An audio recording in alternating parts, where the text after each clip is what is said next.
これが大滝温泉でしか売ってない味噌唐揚げ棒です。どんな味がするかちょっと味見してみます。じゃあいただきます。結構熱いんだよなこれ。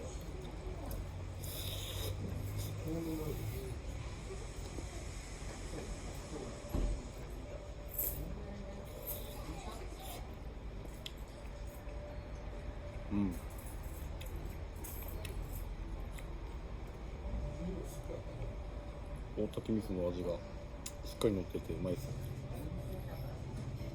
道の駅大滝温泉に行った際はこれを